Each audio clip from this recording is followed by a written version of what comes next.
So it has been 12 years now since Julian Assange has been free. In 2010, the WikiLeaks founder was indicted on 18 charges, I believe, under the United States Espionage Act. He's currently in the United Kingdom's Belmarsh prison, and overnight in the UK, he was granted leave to mount a fresh appeal against his extradition to the United States on those charges. He has been charged with publishing classified documents, which, among other things, showed a US helicopter gunship attack that killed a dozen innocent people during the Iraq War, including 2 Reuters journalists. But the pursuit of Julian Assange has always been political about the embarrassment he's caused the United States government. And I'm delighted to introduce barrister and legal advisor to Julian Assange, Jennifer Robinson, to tell us more about this case and the fight to free Julian Assange. Thank you so much for joining us, Jennifer. I know you must be absolutely flat out. It's great to be here, Ebony. Thanks so much for the invitation. And it was a late night being up, watching the hearing and staying up to deal with it, and then up early on Australian radio this morning. So I bet. Sleep. So obviously we've seen this case overnight happening in the UK. Can you tell us a little bit about what the outcome of that was? Because there was a possibility he could have been extradited to the United States overnight had things have gone differently. That's right. It was a very tense wait yesterday as the judges deliberated on their decision. So in the morning, I was joining remotely here from Australia. I'm here working on Julian's case and other various matters, so I couldn't be there in person.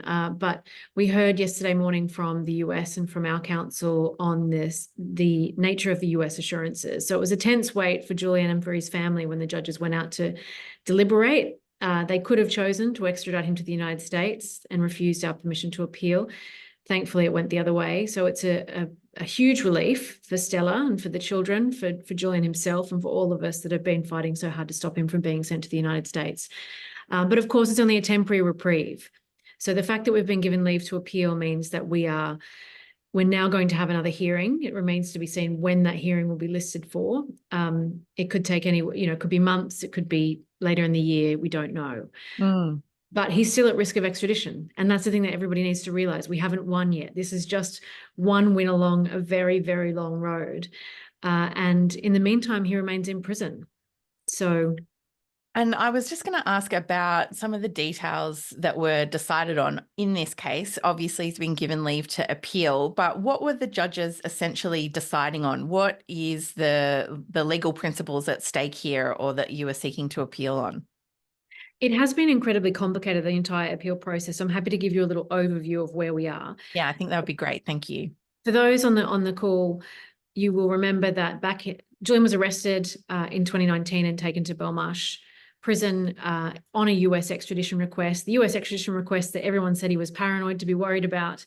And we fought that extradition request through the courts. Now, we won that case in early 2021 on the grounds of the medical evidence, which showed that the particular mental health picture that Julian suffers, his autism, Asperger's diagnosis, and the oppressive prison conditions he would face if returned to the United States, or extradited rather, to the United States, would cause his suicide.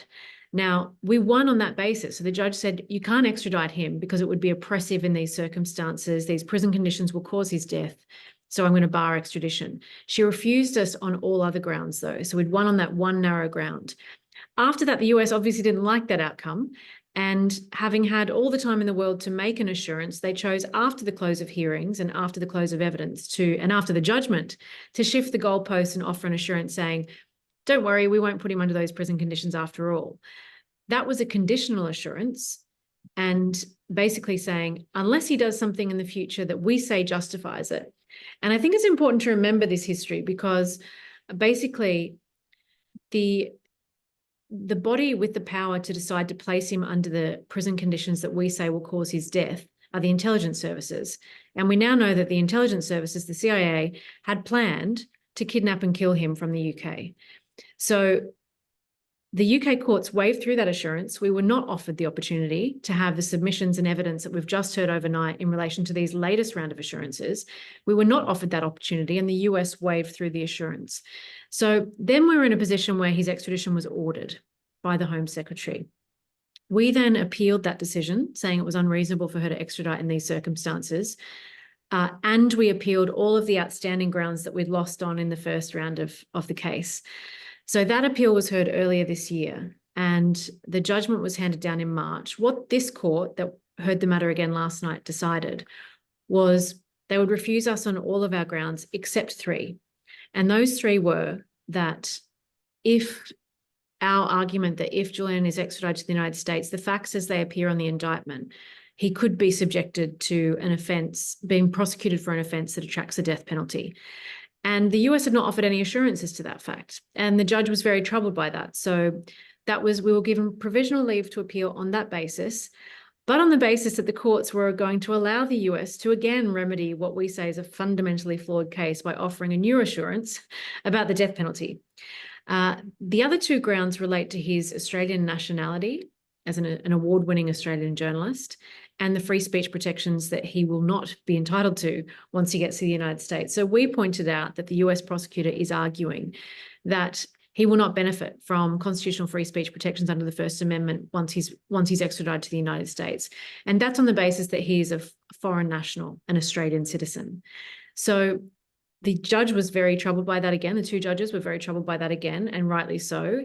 Basically, what the US is saying is that they will exercise criminal jurisdiction over journalists anywhere in the world. But once you're in the United States, because you are a foreigner or Australian or British or any other nationality, and you publish truthful information about us from outside of the US, you won't get any constitutional protections, but we'll still prosecute you and send you to prison. So thankfully, the judges were concerned about that, but again, offered the US the opportunity to remedy the case and said, well, if we want to see a satisfactory assurance.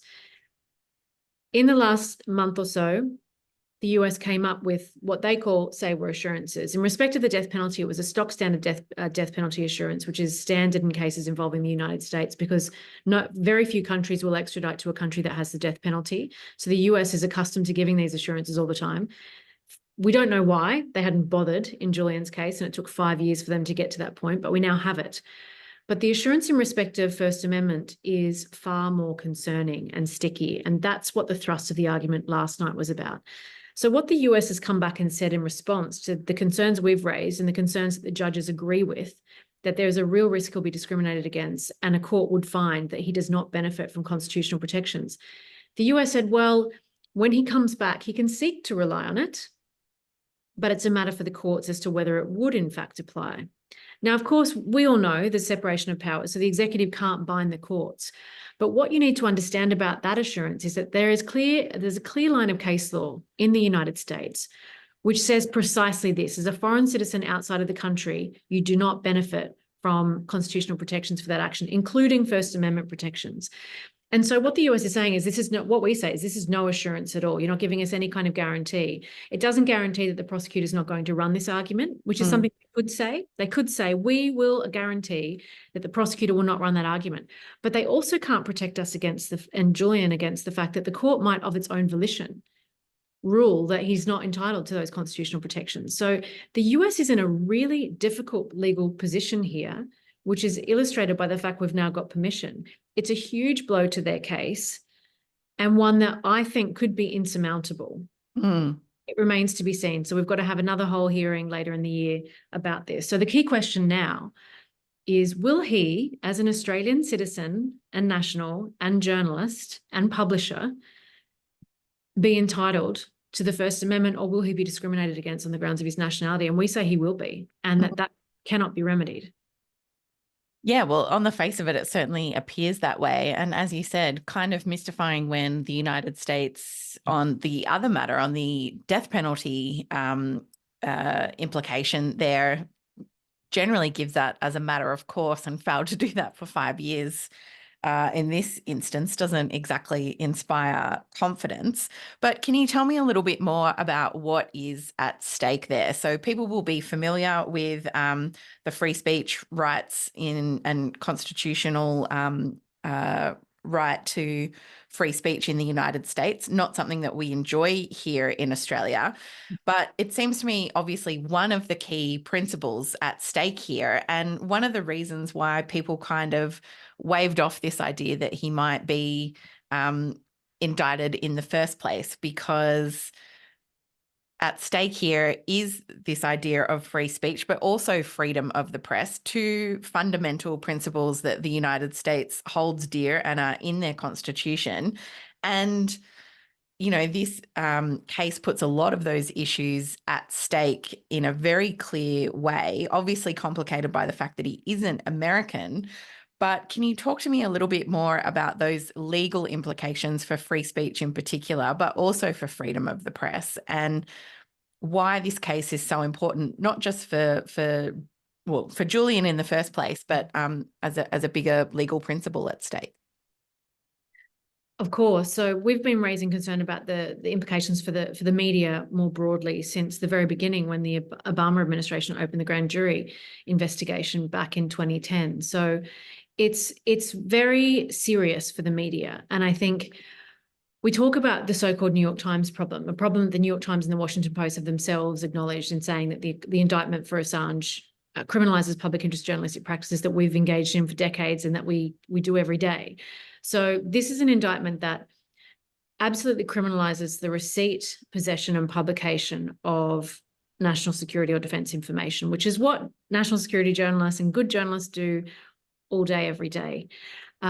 What the US is trying to do with this precedent, and I want to make clear that there was no indictment under the Obama administration. This was a decision that was taken by the Trump administration back in 2016, 17, after WikiLeaks published the CIA material showing the extent of US spying around the world. They really decided to pursue this indictment. And that was an indictment pursued by the Trump administration, who calls the media the enemy of the people. And so the New York Times General Counsel has called it himself the New York Times problem, as you cannot distinguish between the acts of what Julian did in this case, or is alleged to have done in this case, which is to have communications with a source, to talk to a source about how to provide the information, to receive the information from that source, hold that information, and publish it. This is straight up journalistic activity, and straight up activity that the mainstream media engages in all the time. So the US cannot distinguish between what Julian did and what WikiLeaks is purported to have done and what the mainstream media does every day. So there was, for a very long time, and it was quite frustrating for us, I have been a broken record on this issue since 2010. It's been 14 long years of making this point, which is you cannot somehow distinguish or put WikiLeaks and Julian over there or other them. And the fact that a lot of the media did that, they shot themselves in the foot, because that created the political circumstances that made it possible for an administration like the Trump administration to pursue this indictment, which will affect everyone. And it's not just everyone in the United States. So I think the US media is very alert to what this will mean for them as a precedent, but it's affecting everyone. So Julian was publishing this US information. He was not in the United States. He wasn't in the US at the time. He's not a US citizen. He doesn't have any obligations to the United States government. He's a publisher. And yet they are seeking to exercise their jurisdiction beyond their borders because of purported damage to US national security, to bring someone into their jurisdiction to prosecute them criminally without constitutional protection. And that should be concerning for every journalist and editor everywhere in the world. And that's why we've seen adverts run in the United Kingdom, in the Times, for example, saying the UK is no longer a safe place for media workers. And they're right. They are right. And it's, as you said, it's the basics of journalism, and seeking really to criminalize journalists and the act of publishing this kind of thing. And as you say, it's the basis for so much investigative reporting, is the receipt of classified or secret government documents, not just in the national security space, but in a whole range of spaces. Absolutely. And yeah, it is encouraging to see that other people are, beginning to understand how much is at stake here. And the implications that this is how far the US government can reach, or how far the US justice system can reach, without also that obligation of the constitutional protections afforded to any American citizen, is obviously really diabolical. But I want to come back to that this was a decision under the Trump administration, that this is essentially a political prosecution, and what it is that is at the heart of this, which is, I think, that WikiLeaks embarrassed the US government, because correct me if I'm wrong, but in terms of national security implications, like nobody has been harmed by any of these leaks. And the great care was essentially taken to make sure that wasn't the case. It is very good journalism. What do we know about what WikiLeaks revealed and the reason why the US government and the Trump administration in particular might have chosen to pursue this case against Julian? It's a great question. So it's really important to remember what this indictment's actually about, because WikiLeaks has published a raft of information over the past 14 years. The indictment only relates to the material that was released in 2010 and 2011. And so when we talk about that, it's the Guantanamo Bay files, which showed that what we all suspected but then saw on paper is that all of these people were being locked up in Guantanamo without basis, effectively, in many cases, or in most cases, without basis. So it was the Guantanamo Bay files, the Afghan and Iraq war logs, and the US diplomatic cables. Also the Iraqi rules of engagement. There's a lot of people who say, well, one of the most famous WikiLeaks publications, I think, is Collateral Murder. So the gunship video where you see Americans killing journalists, Reuters journalists and civilians in Iraq. That was material that was released. Chelsea Manning has spoken publicly about having released that material, and she released that material to WikiLeaks with the rules of engagement, which WikiLeaks published together, to show that what the US had been saying publicly about the death of those Reuters journalists was false, and that they had not complied with their own rules of engagement, and it was in fact a war crime. So that publication is absolutely part of the indictment, because Julian is being prosecuted for having published the rules of engagement, if not the video itself. So these are the kinds of disclosures that we're talking about here are the fact, evidence of US war crimes, including collateral murder and the killing of Julian's colleagues, journalists from Reuters, the conduct of war crimes in the context of Iraq, so the use of torture, the killing of civilians on a scale that was not previously acknowledged by the US administration when reporting the civilian deaths in the context of the Iraq war, was severely underreported. So the public was not in a position to know how many people were being killed as a result of the US's war and occupation. So these are really important, really important disclosures. Julian won the Sydney Peace Prize for these disclosures. He won the Walkley Award for these disclosures. And I could list for days the implication of Cablegate and the diplomatic cables, everything from revealing how the US stifled more ambitious climate action through their conduct behind closed doors, making threats, promising aid to vulnerable nations to stymie efforts to reduce our climate emissions earlier. Whether it's stymieing ICC prosecutions, it's a good day for international justice today to hear that Netanyahu and Israeli and Hamas leaders look like they'll be indicted by the ICC. But the US for years was running interference to try and stop the ICC from being able to do its work. And so I think, I could go on and on and on about the public interest in these stories and how we as lawyers have used that material. One of my favorite stories about WikiLeaks cables is about the Chagos Islands. And I'm not sure how many people on the call, on the seminar will know about it. But the Chagos Islands is a territory that was part of colonial times Mauritius, that was administered by the British government. And when Mauritius got their independence, the islands were excised unlawfully and leased to the United States for a military base. And from that military base, we know that they've launched key strikes in the Middle East, but also used that island for, that lovely thing called extraordinary rendition. But there's been a huge dispute, a territorial dispute over those islands. So Mauritius wants the territory back, and the Chagos Islanders, who were forcibly removed from the islands to make way for the US military base, have been fighting for years. Between them, some in the UK, some in Mauritius, where they were pushed when the US came in for their military base, have been fighting for return to their homelands. Now, this all it's another of these sort of geopolitical issues that WikiLeaks revealed information about. But WikiLeaks cables showed a range of really interesting things about those islands. So it showed the very colonial way in which the British and the US were treating the islands and talking about it. It showed that the UK declared a marine park, purportedly for environmental reasons, around the Chagos Islands, but in fact, they'd done it to try to stymie the Chagos Islanders' ability to return. Now, that material from WikiLeaks created massive international headlines, was then used in evidence in the British courts and accepted. WikiLeaks material was accepted as evidence in the British courts, and litigation then went all the way to the International Court of Justice in a case in which I acted, where Mauritius asked the International Court to make a ruling about the lawfulness or otherwise of British occupation of the territory. And I sat there, and in my own submissions and in submissions of other countries, WikiLeaks material was cited. Mm. And when you see the impact of this material, we will be looking at the impact of this material for decades and generations to come. And yet the person responsible for making this available to the public, with hundreds of media partners around the world, is in prison. And I mean, I just think we'll look back on this time and think, how on earth did it take so long? How could we have allowed an award-winning publisher to sit in a British prison for this long? It is absurd to me.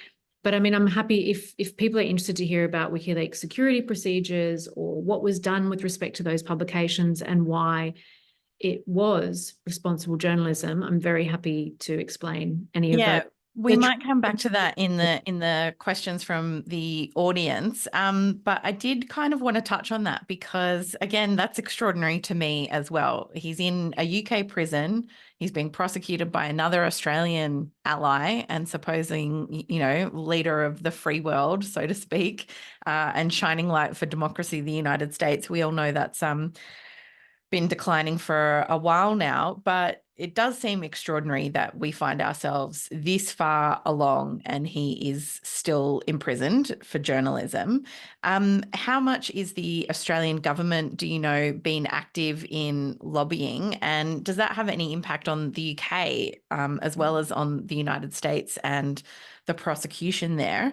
And then after that, I thought I might ask you about whistleblowers here in Australia, because I think we're seeing some concerning developments here as well. But just, can you talk to me a little bit about someone who has practiced in the United Kingdom, that facing prosecution from another Australian ally, and yet this Australian award-winning journalist is in a United Kingdom prison, after many years on end and still no end in sight?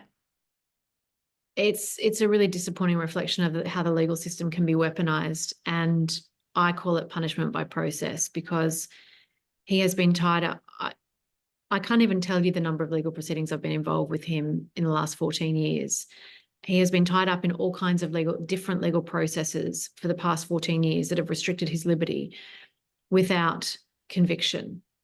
So the only conviction he's ever had to serve in the last 14 years was for the purported bail breach when he sought asylum in the Ecuadorian embassy to protect himself from US extradition. The only reason he is in Belmarsh is because of this US extradition request. And you asked about the role of Australia and what decision-making is happening between the UK, the US and Australia. Unfortunately, because of the nature of extradition proceedings, there's very little political discretion in the United Kingdom to take political decisions about this case. We're very much caught up in legal process. And as his legal counsel, we will continue to utilise every mechanism available to us to protect him from US extradition and to facing potentially not just a prosecution where he will not have the constitutional right to free speech, but prison conditions that the medical evidence shows will cause his death. We will absolutely use every avenue available to us to protect him from that outcome. But in the process, he's in prison for a really long time. But we are on that legal treadmill where there could be a circuit breaker of that legal treadmill is the Australian government's intervention with the United States. So the US government could at any time, the Department of Justice could at any time make the decision to drop this case. It is an indictment that was brought under the Trump administration. The Biden administration, the Obama administration chose not to pursue it. The Trump administration decided to pursue it. Since then, the Biden administration has put out new media guidelines saying we don't prosecute the media, but they are allowing this case to continue, this Trump-era legacy case to continue, which is really dangerous. But all they need to do is to decide to stop it, to agree with the Washington Post and the New York Times, with all these free speech groups, to comply with the request of the Australian government, their ally, to allow him to return home to Australia. It is actually a very straightforward request, and one that could be resolved overnight with a decision from the Attorney General and the prosecutors in the case. Yeah, it's quite extraordinary. And I guess that brings me back to what's happening here on Australian soil. It's not directly connected to Julian's case, but I do think it is concerning. I'd be really interested in Australia's prosecutions of whistleblowers in our legal system, and obviously sends a similar message as Julian's case is designed to send to the media, but to whistleblowers, the people who source those documents and in the public interest choose to release them. Are you concerned at the way Australia is moving in this respect? Absolutely, very concerned. And I do think that this falls into the broader pattern of what we're seeing in the United States and elsewhere and in established democracies like ours, where we're seeing in the United States, Obama prosecuted more whistleblowers than any other president combined.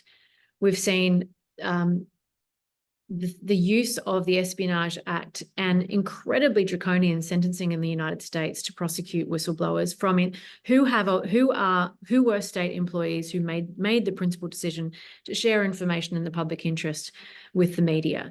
Julian is in a different position to that, so I don't want to compare him to whistleblowers because he's a publisher and a journalist who received information and published it. But I do think what we're seeing in Australia with this raft of national security legislation that came in the past sort of 5 to 10 years, which includes incredibly long sentences and consequences for those who disclose national defence information. And I want to make special mention, of course, of David McBride and what we've just seen happen with David. He is a principled whistleblower who revealed the truth about war crimes in Afghanistan. And it is astonishing to me and a shame on our country that the only person who has faced prosecution for war crimes in Afghanistan is the person who revealed Australian war crimes. And for him to be sent to prison the way that he has, it is the first time in Australian history we're seeing a sentence of this nature for someone who's done that. And I think it sends absolutely the wrong message. We need better whistleblowing protections, and David McBride should not be in prison. It is a prosecution that should never have been brought, and that is, again, another one, thanks to Conservative government, Christian Porter this time, but the Labor government should have stopped it. And why they allow, that we've got these progressive governments who are allowing legacy prosecutions that should never have been brought in the first place to continue is wrong. Now, the argument that they will put, and that is put in respect of Julian's case, is, well, the Trump administration interfered politically with the DOJ. The DOJ is independent, and so we're not going to step in to stop this. But you have to take a principled decision, and allowing these precedents to be set is wrong. And it sends the wrong message to whistleblowers around the country, and it sends the wrong message to the Australian public.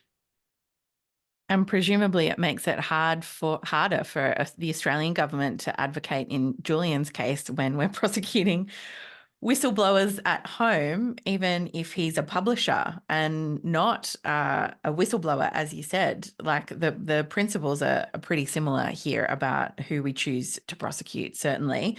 Well, I think the better analogy is between what happened to the ABC over those publications. So we know that... Yeah, they got raided, and a number of journalists got raided. So not only has David been prosecuted and now sent to prison, the source of the material and the whistleblower, but we saw that the ABC was raided. And that was a watershed in Australia to watch police raiding the ABC in relation to those publications. And that 100% is this Australia, a former Conservative government, picking up and running with what the precedent that we're seeing in Julian's case. And so that is a better analogy. Julian is not, he's often described as a whistleblower, and maybe in some ways you could say he is, but he is not in the same position as those who have obligations to a government. He is a publisher, he is a journalist, and there are different protections for journalists. For good reason, because journalism in itself, investigative journalism, public interest journalism, is what we would call a public good. It is done in the public interest, and because the public has a right to know these things. So you're right, it's very different principles at work, but whistleblowers and journalism go hand in hand, I think, and that's important to note as well. I did just want to say that we'll go to questions from the audience very soon. I know we had close to 600 people registered for this webinar, and we've got about 360 people on the line with us. Don't forget, you can type in your questions for Jennifer in the Q&A box here.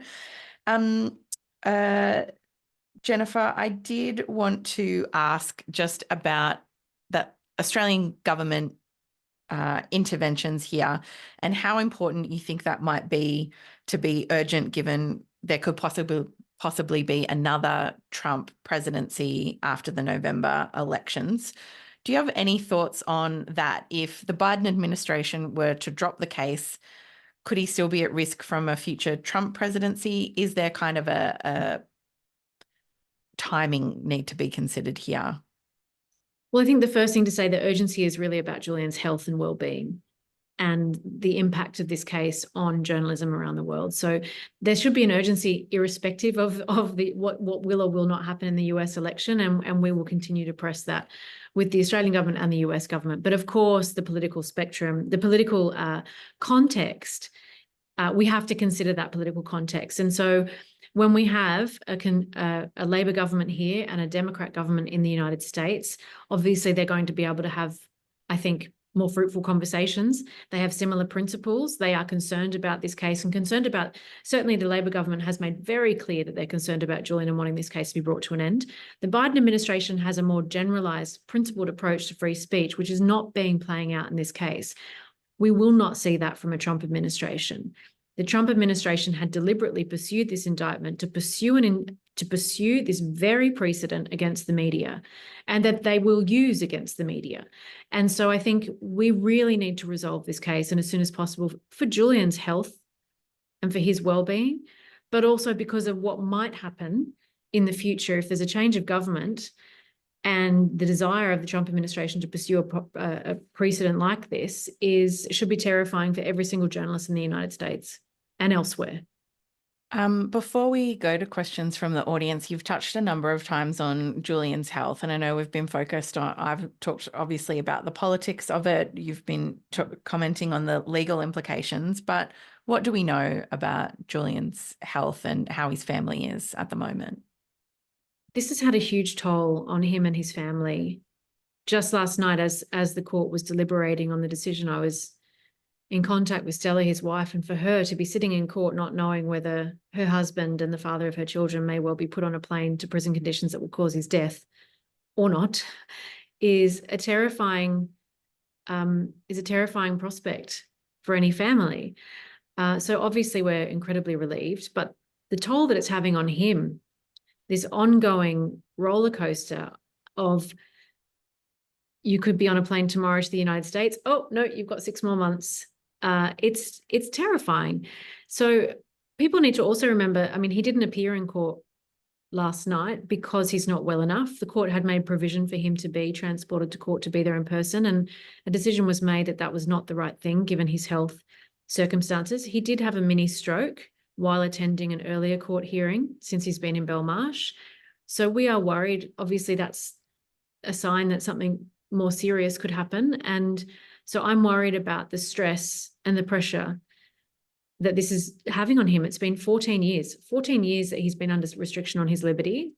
I've been representing him since September 2010.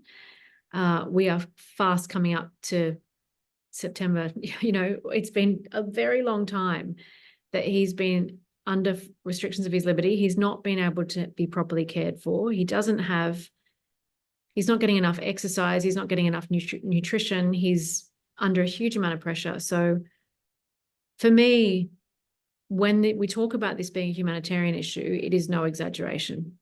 Yeah.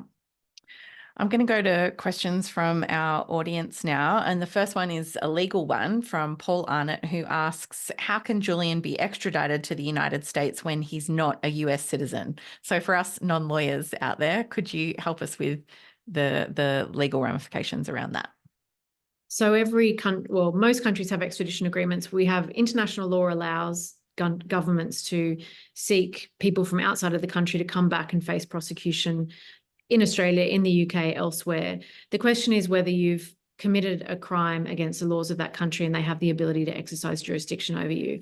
The US exercises jurisdiction in interesting ways when it comes to crimes. They've got a far broader notion of how they would exercise jurisdiction in criminal context. So typically you would have an extradition case, and you will have seen them in the news here, where someone's murdered someone in Australia, left the country, the Australian police track them down, we seek their extradition, they come back here and they face prosecution for something they did here in Australia.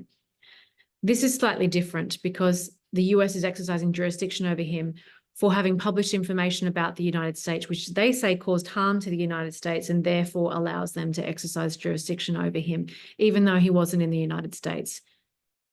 And in fact, as Ebony pointed out earlier, has not caused harm to the United States. That was the evidence from the military's own evidence in Chelsea Manning's case. So there are so many reasons why he should not be extradited, but that's the basic principles around extradition. That's how it works. Thank you.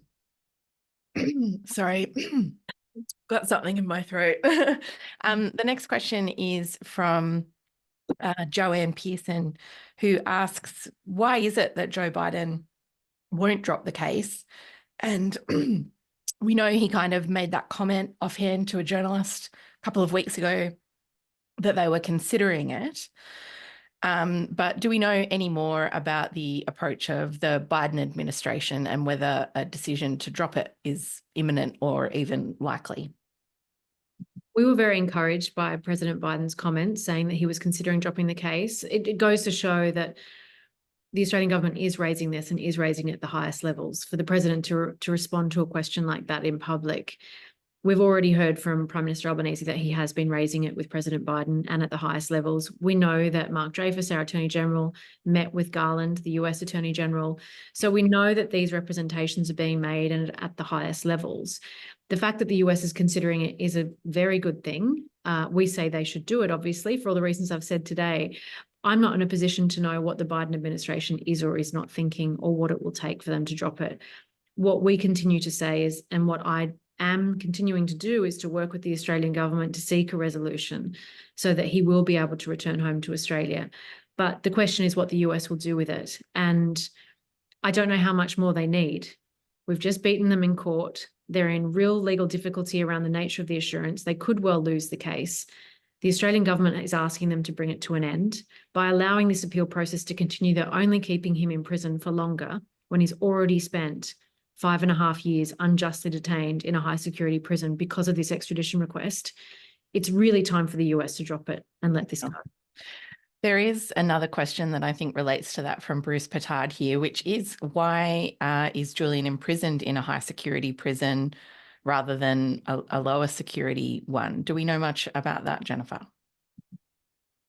That was a matter for the prison service and the courts about where he would be housed as a prisoner. Within the high security prison, obviously because he's a high profile prisoner, there's concern about his security in prison, and we share that concern. So that may have factored into the authorities' decision to place him in the prison where he is. But the fact he's still in prison is because we've made bail applications even after we won the case and they've been refused. So he remains in prison. It is unusual for a prisoner, particularly one who's been in an extradition case involving a non-violent crime. For them to be detained in prison for this long is incredibly unusual. I know in the past when we've spoken about this, you have talked about obviously your long engagement and history with Julian's case, but how has it impacted you as a lawyer being involved in this case? Well, I don't like to really talk about the impact on me when you've got a client who's in prison suffering the way that he is, but what I will say is, as a lawyer, I've been shocked at the incursions on our rights as lawyers in this case. So from the very beginning, when I was first working with Julian in 2010, and we were preparing WikiLeaks was preparing to publish the material, and I was legally advising them on that publication. I received the US State Department published a public letter that clearly breached attorney-client protocol and made all these exaggerated claims about Assange and about WikiLeaks and what they were doing, but lumped me in there with them, saying that Ms. Robinson and Mr. Assange were together holding and possessing information in violation of US law, were putting at risk military operations and anti-terrorism operations around the world. And then they published that to the world. And I received death threats and all kinds of death and rape threats and threats that you don't want to receive as a lawyer. But, lawyers' rights watch groups had to come out and complain about it. And I was like, I'm an Australian lawyer practicing law in London, defending a journalist. This is not the sort of thing that I ever expected to face in my career. But that was not even the half of it. We've since discovered that we've been spied on, that my legally privileged meetings with him were recorded, that materials from me were taken by the security company inside the Ecuadorian embassy and given to the CIA, or at least that's the allegation in the legal proceedings in Spain. Our legally privileged material has been seized by the British authorities. And all of these kinds of incursions into what are straight up civil liberties, legal defense, the right to a lawyer, protections that we think are sacrosanct in Australia and the UK and the US, and to watch the courts wave them through and say, well, this is not really a problem. It's been really shocking. I had to sue the British government in the European Court, and they admitted that they violated my rights by information sharing with the United States on the basis that I am Julian Assange's lawyer. And so the incursions that we've seen in this case, not just towards Julian and his rights, but also his right to a defense and our rights as lawyers, have been shocking. And it's the kind of interference so if we look back at the history of the use of the Espionage Act, for example, in the United States, so the most famous prosecution of Daniel Ellsberg, who again, not in Julian's position, was a whistleblower who provided information to the New York Times. So he was very much more in David McBride's position, not Julian's position. But that prosecution under the Espionage Act was dropped after it was shown that the Nixon administration had broken into his psychiatrist offices and compromised his medical files. And it was dropped with prejudice, which means they could never bring another case again. In our case, in Julian's case, there's been not only spying on him, his doctors, his medical appointments, us as his lawyers, seizure of legally privileged material. And what does it say if in 2024, what was shut down under the Nixon administration for far less, this case continues? And what does it say about democracy?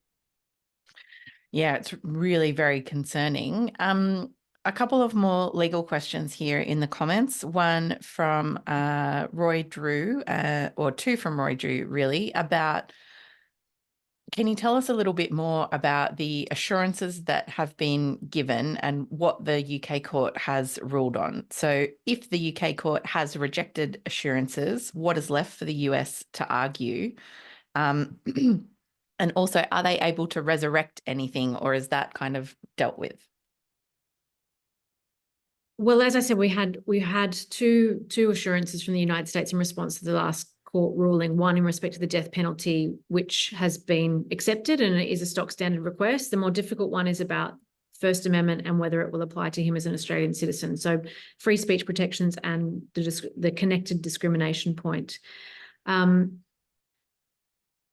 You've heard in it, as is typical in an application for permission to appeal, you hear the shape of the arguments.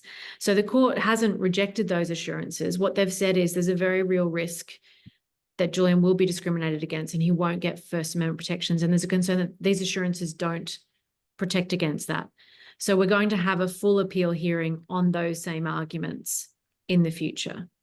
So I'm not sure if that answers the question. I think so. I did want to ask about a different matter, if I may, and then we'll come back to a few more questions on Julian's case. But I know in Australia, we've been seeing a lot of attention on violence against women, and also a lot of attention around the way that the legal system deals with cases of sexual assault. And I know you've written a book that looks in particular at how the law deals with this or doesn't.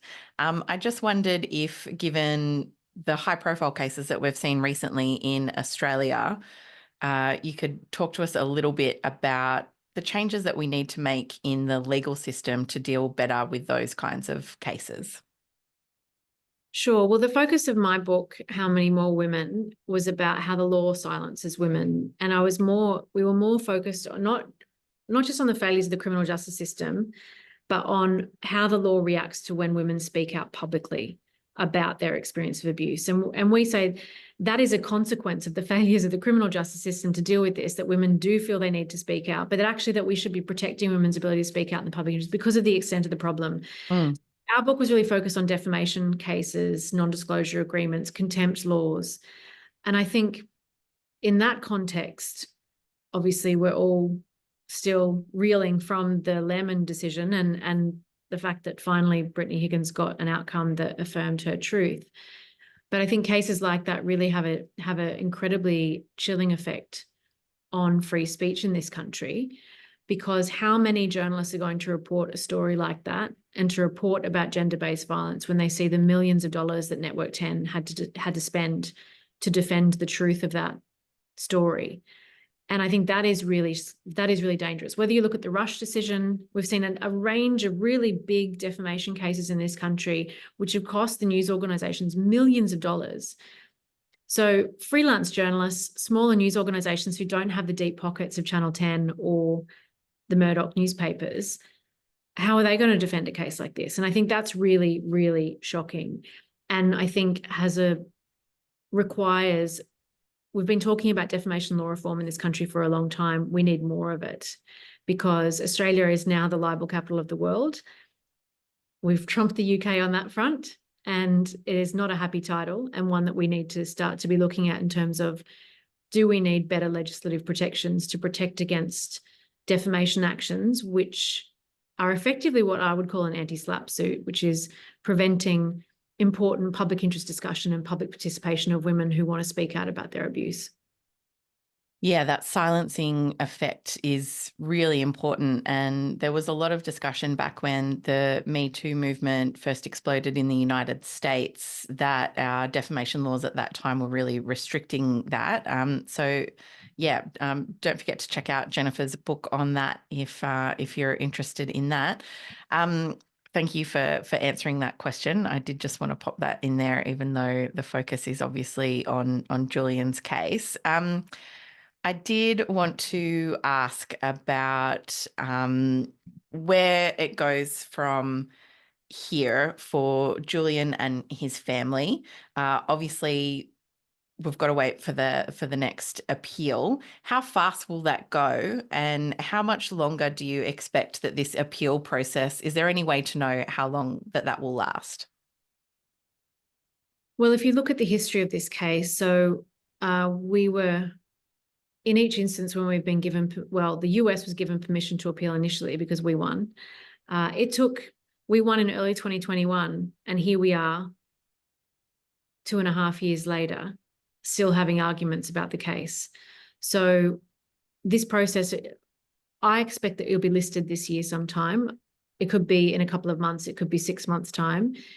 Then, of course, it depends on, once the hearing happens, the court will reserve its decision.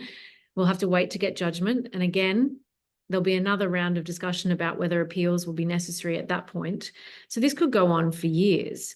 And that's before we even talk about our application to the European Court of Human Rights, which we are prepared to make if an order for extradition is granted. So for his family, while this is a huge relief, it is not the end of the road.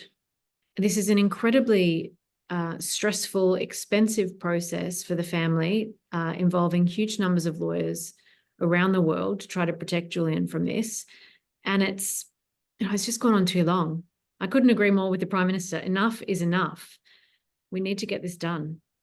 I will just ask you about that. There's another question in here from Glenn Conroy, who said that Julian's father told them in Brisbane that the next step is to appeal to the European Court of Human Rights. Is that an inevitable step, or is that only if something else happens in this case in the United Kingdom? So we can only appeal to the European Court once we've exhausted all avenues in the UK. We have made a provisional application to the European Court on the basis of the last decision. We're waiting for the final appeal here. This could have been the final appeal. So if we were refused permission, we would have gone to the European Court today, and we were prepared to do that. Of course, we have to be ready for every outcome when you don't know what's going to happen. Now that we've got permission to appeal, we'll have to work our way through the final stages of this appeal, all the way through the British courts as far as we need to go. And if his extradition is still ordered, then we'll go to the European Court. So it's a, that's why I keep saying it's punishment by process. We're now 5.5 years into the open proceedings about the US indictment. But of course, that the risk of that was hanging over his head for years before that. So we're 5.5 years in, and we could be another number of years in. And I mean, as you said, the process of all this is the punishment. This has been going on for a number of years now. You've talked a lot about Julian's health and his mental health. There's a couple of questions in the chat and from the comments around is that available as a legal option? The concerns for his health, does that give him any other legal avenues? Could you tell us a little bit more about that? I'm sorry, could you say that again, Ebony? People talking about the impact of his imprisonment on Julian's health and if that gives any other legal recourse or legal grounds for him in terms of, I guess, either where he's imprisoned or the implications for the case itself. Unfortunately, the answer is not really. We would, of course, like to see him out on bail. We've made a number of bail applications over the years that have been refused. It's clearly disproportionate to continue to hold him in prison while this case continues to roll on when he's really, really unwell. There's no reason that he couldn't be released to the community to be with his family while this case progresses. But we've had no luck on that front with the courts to date. It remains to be seen what will happen in the future, but the only way I can see that factoring in is in the bail. Mm. And when they refuse that, do they have to give reasons for those refusals, or is it just a blanket, no, we reject your appeal for bail? No, of course they have to give reasons. Otherwise, we would appeal their decision. In the past, the reasons given in the past has been the fact that he did seek asylum in the Ecuadorian embassy to protect himself from US extradition. The UK says, well, he's jumped bail before to protect himself from US extradition. We don't trust that he won't do it again. We say the world has changed. He's got 2 little children and family in the United Kingdom. He sought asylum at a time when there was not clarity around what exactly was happening. And we say that you can't just keep him in prison forever like this. So it remains to be seen what will happen with bail, whether or not another application will be made, but we've been unsuccessful so far. So I think Roy and Dave and Myri, I hope those answer your questions on bail. Is there anything else that you would like people who are on this call today to know or to help advocate for Julian's release? Obviously, you are his legal advisor and engaged in the legal case, but we have talked about the fact that essentially the quickest way to end this would be a political outcome, a political result. What can people who are interested in helping Julian's case and making Julian be free again, what can they do to help? There's so many ways people can help. As I said, this case is political and it requires a political solution. The fact that Australians have been calling their MPs, putting pressure on their local members, raising this with the Attorney General, raising this with the Prime Minister, and continuing to push this, continuing to protest, it has made a difference. When I first was going down to Canberra to do advocacy on this, it was Senator Scott Ludlam from the Greens was the sole person who was willing to meet and talk about this. Our little Bring Assange Home group was a very small group of people from across the political spectrum. And just recently, we've seen 2/3 of Parliament vote for a resolution to call on the US and UK to bring him home.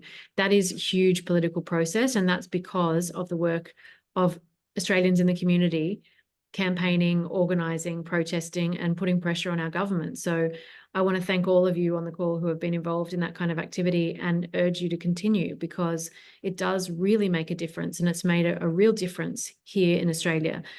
I think also communicating about the case and educating others about what it's really about and why they too should get involved in the campaign. And then, of course, there's ways to contribute and donate to the campaign to support Julian and his family in this very big, long battle, which is always welcome. Well, I'm afraid that's all we've got time for. Thank you so much for your patience with me being a non-lawyer and for answering so many of the audience questions, Jennifer, and for your time and expertise today. I know you've been involved in this case over a number of years, and to have your time today, we really, really appreciate it. So thank you so much.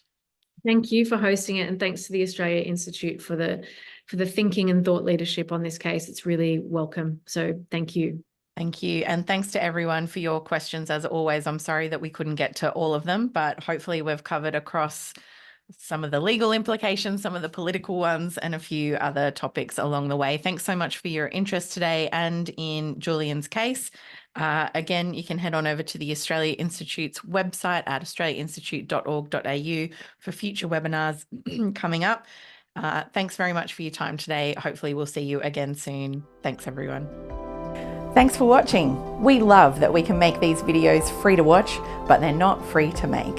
It's thanks to our generous supporters that we can keep making research and content that changes minds. So, if you like what we do, please consider giving to the Australia Institute so we can keep doing it. Visit our website australiainstitute.org.au and click the donate button to see how your support can help fund high quality research that matters.